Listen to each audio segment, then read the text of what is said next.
کے اندر ارشاد فرمایا من عامل صالحا من ذکر او انثی، فرمایا جو بھی اچھے عمل کرے چاہے مرد ہو چاہے عورت ہو، وہو مؤمن، شرط یہ ہے کہ مومن ہو، فَلَنُحْيِيَنَّهُ حَيَاةً طَيِّبَةً، فرمایا ہم اسے پاکیزہ زندگی عطا فرما دیں گے، حیات طیبہ دے دیں گے اسے، پاکیزہ زندگی۔ شرط کیا ہے؟ من عاملہ صالحہ، نیک عمل کرے۔ کون سے عمل کرے؟ اٹھنا بیٹھنا کھانا پینا چلنا سونا جاگنا محتاط ہو اس کا، وہ نیکی کرے۔ قرآن پاک کے لفظوں کے حسن پر غور فرمائیے گا، فرمایا فَلَنُحْيِيَنَّهُ حَيَاةً طَيِّبَةً، ہم ضرور اسے پاکیزہ زندگی عطا فرما دیں گے، صاف ستھری زندگی، معیاری زندگی، خوبصورت شب و روز، آئیڈیل زندگی جس کو لوگ کہیں گے، وہ والی زندگی اسے دیں گے۔ اور دوسرے مقام پر سورہ طٰہٰ کی آیت نمبر 124 میں فرمایا وَمَنْ أَعْرَضَ عَنْ ذِكْرِی، جو ہمارے ذکر سے منہ پھیرے گا، جو ہمارا کھا کے چہرہ کسی اور طرف کرے گا، جو چلے گا ہماری زمین پر لیکن توجہ کسی اور طرف ہوگی، آسمان کی چھت ہماری بنائی ہوئی لیکن اس کے خیالات کہیں اور ہوں گے، فَإِنَّ لَهُ مَعِيشَةً ضَنْكًا، فرمایا ہم اسے تنگ زندگانی عطا کر دیں گے، اس کی زندگی تنگ ہو جائے گی، اس کی معیشت تنگ ہو جائے گی۔ گناہ زندگی کو تنگ کر دیتے ہیں، نیکی زندگی میں آسانی پیدا کرتی ہے۔ آپ کو اگر زندگی میں سکون چاہیے ہو تو آپ کسی غریب کی خدمت کر کے دیکھیں، اللہ کتنا سکون عطا کرتا ہے۔ آپ بڑے پاورفل بھی ہیں، بڑے طاقتور بھی ہیں اور بڑے باوقار بھی ہیں، لیکن کسی کو گالی دے کے آپ کا دل کبھی ٹھنڈا نہیں ہوگا، تکلیف ہوگی، اس کے اندر آزمائش ہوگی۔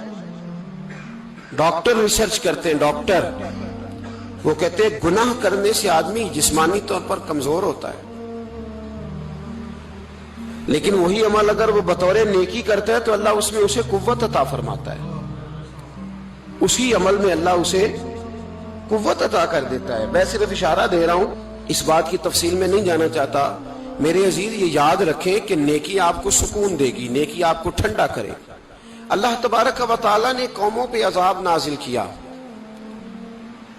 اور قرآن مجید فرقان حمید نے ان قوموں کے تذکرے بیان فرمائے۔ بھائی کس لیے بیان کیے؟ کہ ہم عبرت حاصل کریں، ہم یہ غور کر لیں کہ یہ کام ہم نے نہیں کرنا، اس کام سے ہم نے بچنا ہے، ہم نے غور کرنا ہے کہ یہ چیز ہمارے اندر۔ لوگ کہتے ہیں نہیں جی نہیں، ہم پہ یہ عذاب نہیں آئے گا، بالکل نہیں آئے گا، اس میں شک نہیں۔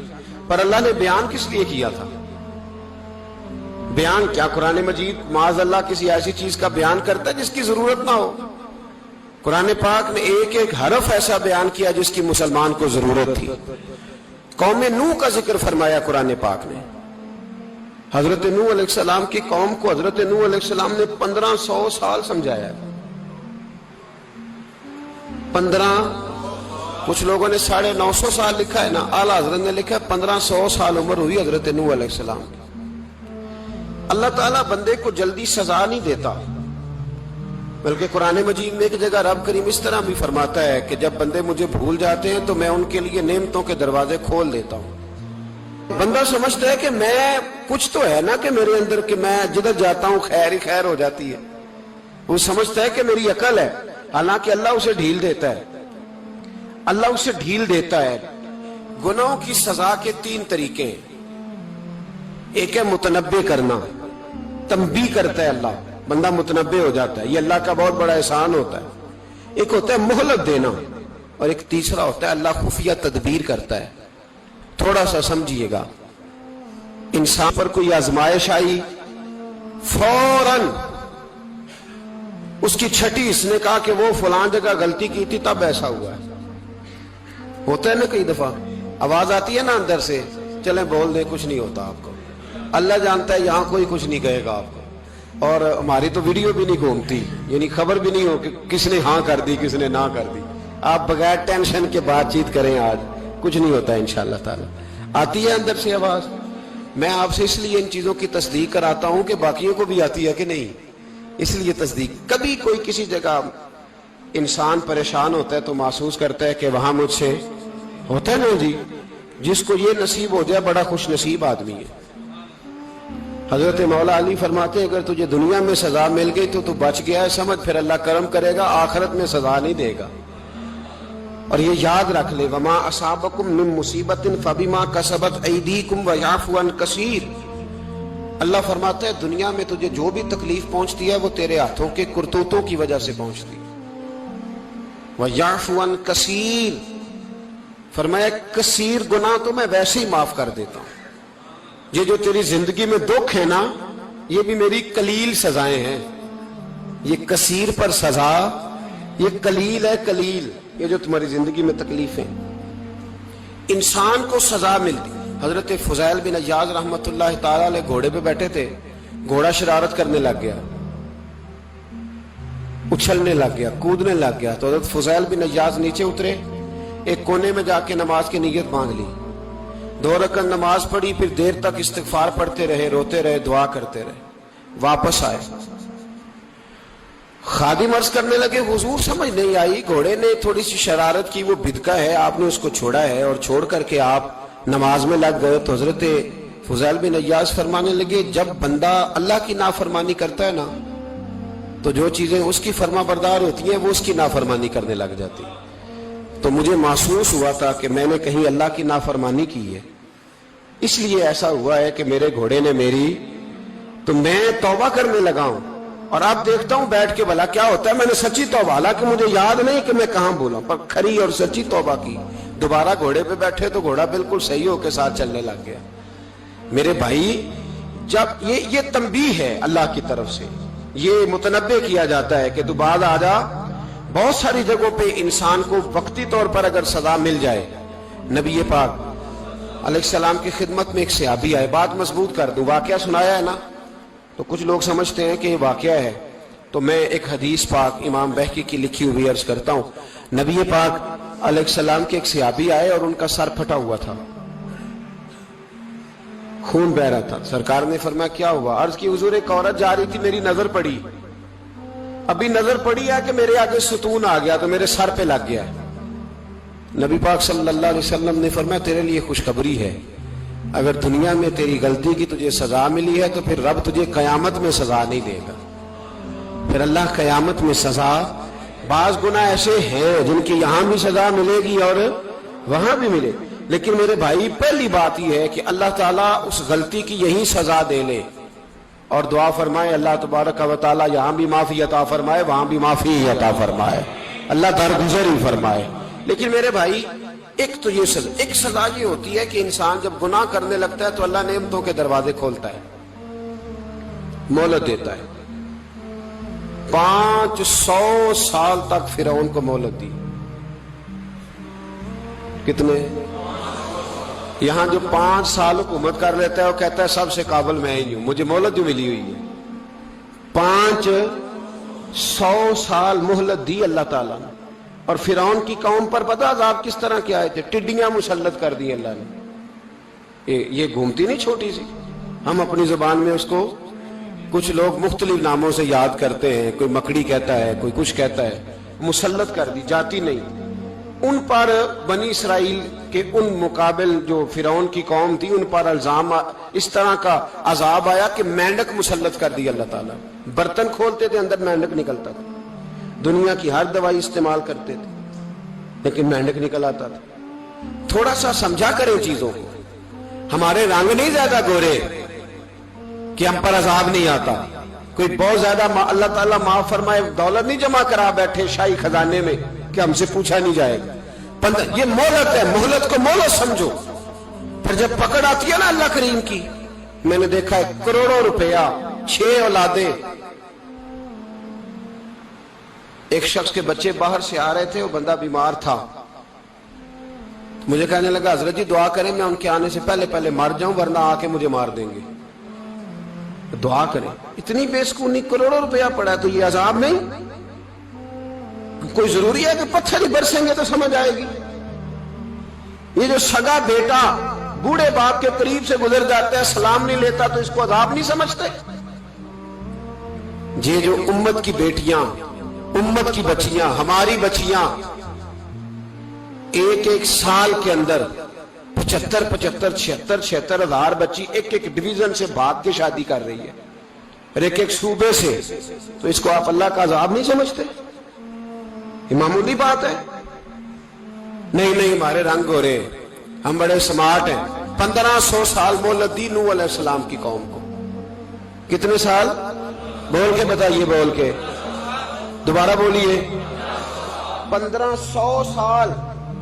کوئی آدمی اپنی سمارٹنس پہ خوش نہ ہو جائے کہ 20 سال ہو گئے، میں تو نافرمانی بھی کر رہا ہوں، روٹی بھی پک رہی ہے، میں تو حرام بھی کھا رہا ہوں، پھر بھی سب ٹھیک ہے. 1500 سال مہلت دی. پھر حضرت نوح کہنے لگے اللہ میں نے تو بڑا سمجھایا، نہیں باز آتے. تو رب کریم نے فرمایا کشتی بناؤ. اللہ کے پیغمبر کشتی بنانے لگے تو قوم مذاق اڑانے لگ گئی. اب کیا کرنے لگے ہو؟ اب کشتی بنانے لگے ہو، خیر تو ہے، قوم مذاق اڑا رہی ہے. حضرت نوح علیہ السلام کا آپ نے کشتی بنائی، پانی کہاں سے نکلا؟ نہ بارشیں ہوئی، نہ سیلاب آئے. ایک تندور تھا، اس کے اندر سے پانی نکلنا شروع ہو گیا.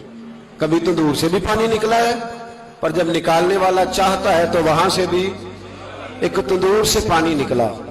اتنا نکلا، اتنا نکلا، اتنا نکلا کہ قوم ساری ڈوب گئی.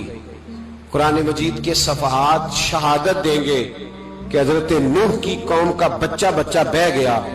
بچے صرف وہ تھے جو حضرت نوح کے ساتھ ہو گئے، تباہ ہو گئی. اللہ بے نیاز ہے، بے نیاز. 1500 سال مہلت ملے اور تو پھر بھی کہے رب بڑا کریم ہے، معاف کر دے گا. 1500 سال تجھے گنجائش دے اور تو کہے کوئی نہیں، بات معافی ملنی چاہیے ابھی بھی. میرے بھائی، حضرت صالح علیہ السلام کی قوم، حضرت صالح نے تبلیغ شروع کی تو کہنے لگے پہلے معجزہ دکھاؤ. جی آج تو نہیں لوگ معجزے مانگتے، آج بھی لوگ کرامتے اور معجزے. اللہ معاف کرے، جو چیزیں معجزہ تو ہو نہیں نہ سکتا، لیکن آج بھی لوگ، آپ یقین کریں، کہتے ہیں یہ بڑی نمازیں پڑھتا ہے تو پھر بخشا کیوں نہیں گیا، پھر کیوں نہیں منو سلوا کیوں نہیں اترا اس پر، پھر میں بھی اسی طرح ہی ہوں، کیا اس کے اندر خوبی آ گئی؟ مولوی بھی ویسے ہی ہے، صوفی بھی ویسے ہی ہے. لوگ مانگ نہیں رہے، لوگ دلیلیں مانگ نہیں رہے، ابھی بھی لوگ بحث نہیں کرتے. کیا فرق آ گیا جی؟ ویسے ہی ہیں سارے. اللہ تعالیٰ سے ڈرنا چاہیے. ہمیں سامنے والے کی طرف دیکھ کر صحیح ہونے کا حکم نہیں ہے، ہمیں اپنی اصلاح کا حکم ہے. اپنی طرف دیکھ کے اپنے آپ کو ٹھیک کرنے کا. الزام لگا کے گزر جانا، اس کا کوئی مطلب. سنو اور یاد رکھو، حضرت صالح علیہ السلام سے کہنے لگے پہلے معجزہ دکھائیں. تو حضرت صالح علیہ السلام نے فرمایا اونٹ کہاں سے پیدا ہوتے ہیں؟ کہا اونٹنی کے بطن سے. فرمایا آؤ میں تمہیں پہاڑ کے اندر سے اونٹنی پیدا کر کے دکھاتا ہوں. کہاں سے؟ پہاڑ کے اندر سے. حضرت نوح ساتھ لے کے گئے تو پہاڑ کے اندر سے اونٹنی نکلی، اور اونٹنی بھی گابن تھی، اس کے پیٹ میں بچہ. اور اونٹنی اتنا دودھ دیتی تھی کہ ساری بستی دودھ پی جاتی تھی، پھر بھی دودھ بچ جایا کرتا تھا. لیکن حضرت نوح علیہ السلام نے فرمایا اب تم نے دیکھ تو لیا یہ اسے، یہ جتنا دودھ دے گی روٹی بھی اتنی کھائے گی. ایک دن تم سارے پانی پیو گے، ایک دن یہ سارا پانی پیا کرے گی. ایک دن تم سارے باقی جانوروں کو گھاس کھلاؤ گے، ایک دن یہ اونٹنی. اور اونٹنی کا نام کیا؟ ناقۃ اللہ، اللہ کی اونٹنی. کس کی اونٹنی؟ نام کیا ہے؟ اللہ کی. یہ اللہ کی اونٹنی ہے. تو حضرت نوح علیہ السلام کی اونٹنی. فرمایا اس کی بے ادبی نہ کرنا. باز نہیں آئے لوگ، باز نہیں آئے. کہنے لگا جی دودھ دینا تو ٹھیک ہے، پر یہ جو سارا پانی پی جاتی ہے نا یہ صحیح نہیں. یہ جو ساری گھاس کھا جاتی ہے یہ نہیں ٹھیک. دودھ دینا تو ٹھیک ہے پر یہ نہیں صحیح. آپ نے فرمایا اسے کچھ نہ کہنا، اللہ کی اونٹنی ہے. میں کہا کرتا ہوں ان لوگوں نے ناقۃ اللہ کی بے ادبی کی. حضرت نوح علیہ السلام کی اونٹنی کی ٹانگیں کاٹ دی، صالح علیہ السلام کی. اور دیکھو اللہ بڑا بے نیاز ہے، اگر پیدا کرنا جانتا ہے تو حفاظت کرنی نہیں جانتا. لیکن رب کریم نے فرمایا نہ کرنا. انہوں نے ان کے پیر کاٹ دیے، کانوں پہ چھریاں لگائیں. اونٹنی جب مر گئی، اونٹنی اللہ تبارک و تعالیٰ کی اونٹنی جب مر گئی تو حضرت صالح علیہ السلام کی قوم پر رب کریم نے زلزلہ بھیجا. اذا زلزلت الارض زلزالہا. جب زلزلے آئیں گے اور جب ان کا زلزلہ آنا زلزلہ آتا ہے نا، کیا کرتی ہے قوم؟ لا الہ الا اللہ، لا الہ لا الہ الا اللہ، کلمے جاری ہو جاتے ہیں۔ بلکہ ایک دفعہ ایسا بھی ہوا کہ مسجدوں میں اعلان ہونے لگے زلزلہ آ رہا ہے، جو فجر کے لیے نہیں اٹھے زلزلے کے لیے وہ بھی اٹھ گئے، جن کا دعویٰ ہے نا میری سویرے آنکھ نہیں کھلتی، ان کی لگی نہیں کتنے گھنٹے، بعد میں بھی نہیں لگی، ٹی وی پہ اعلان ہوتے رہے کوئی نہیں آ رہا سو جاؤ چپ کر کے، لیکن آنکھ لگی۔ موت سے تو ڈرتا ہے، اللہ سے ڈرتا ہی نہیں، موت کا خوف ہے رب کا نہیں۔ زلزلہ آیا ساری قوم تباہ ہو گئی۔ بتاؤ اگر ناقت اللہ کی گستاخی ہو تو اللہ ناراض ہو جاتا ہے، اور اگر اولیاء اللہ کی ہو، اگر اولیاء اللہ کی ہو تو رب ناراض نہیں ہوتا؟ شرم نہیں آتی لوگوں کو داتا صاحب کی بے ادبی کرتے؟ شرم نہیں آتی لوگوں کو غوث اعظم کی گستاخی کرتے؟ حیا نہیں آتی جنہوں نے دین پھیلایا ان کی بے ادبی؟ میں درد سے کہتا ہوں، رو کے کہتا ہوں، اور اگر کلیجہ پھٹ سکے تو میں دکھاؤں زخم کتنے۔ ایک حج کے موقع پر ایک بابا جی، اس سال 4,80,000 روپے کا پرائیویٹ حج تھا، اور بابا جی کی کیفیت کمزور تھی، بیچارے بیمار تھے، اس کے باوجود وہ گئے۔ بوڑھے آدمی، جا کے بیٹھیے، بزرگ، اور کتنی مشکل ہے وہاں منا، مزدلفہ، عرفات، طواف زیارت، کتنا مشکل کام ہے طواف زیارت کرنا، طواف وداع کرنا۔ کس کٹھن سے حج کیا، بڑھاپے میں پیسے بھی لگائے، اور جب وہ روضہ رسول پہ گئے صلی اللہ اور انہوں نے جا کے نبی پاک صلی اللہ علیہ وسلم کے روضے کی طرف منہ کر کے درود شریف پڑھا تو ایک ملا نے اٹھ کے کہہ دیا تو مشرک ہے۔ تو میری روح کانپی، میں نے کہا تجھے شرم نہیں آئی، حیا نہیں آئی؟ اس کی عمر دیکھ، کس بڑھاپے میں کہاں سے چلا، کہاں آیا۔ یہ مشرک ہوتا تو کسی مندر میں جاتا، یہ مشرک ہوتا تو کسی گرجے میں جاتا، یہ مشرک نہیں، یہ مومن ہے، اور یہ وہ والا مومن ہے جس کے سینے میں دل جب دھڑکتا ہے تو خالی دھڑکتا نہیں، ساتھ وہ محمد عربی پہ درود و سلام بھی پڑھتا ہے۔ شرم نہیں آتی لوگوں کو؟ اتنی بڑی گستاخی کرتے ہیں۔ جو روضہ رسول پہ آیا مشرک ہے۔ میں نے تو ایک مولوی کو صاف صاف کہا تھا، میں نے کہا اگر میں مشرک ہوں تو نکالو، مشرک کا داخلہ تو یہاں ویسے ہی منع ہے۔ شرم نہیں آتی؟ اپنی زبان کا ایک پاس کرو کچھ۔ اتنا ظلم، اتنی بڑی فرقہ واریت امت میں، اتنا امت کو تقسیم کرتے ہو، تمہیں شرم نہیں آتی؟ جہاں سے اتحاد کا پیغام دینا چاہیے وہاں سے تم لوگوں کو فرقے کا پیغام دیتے ہو، ایک مقصود فرقے کی تبلیغ کرتے ہو۔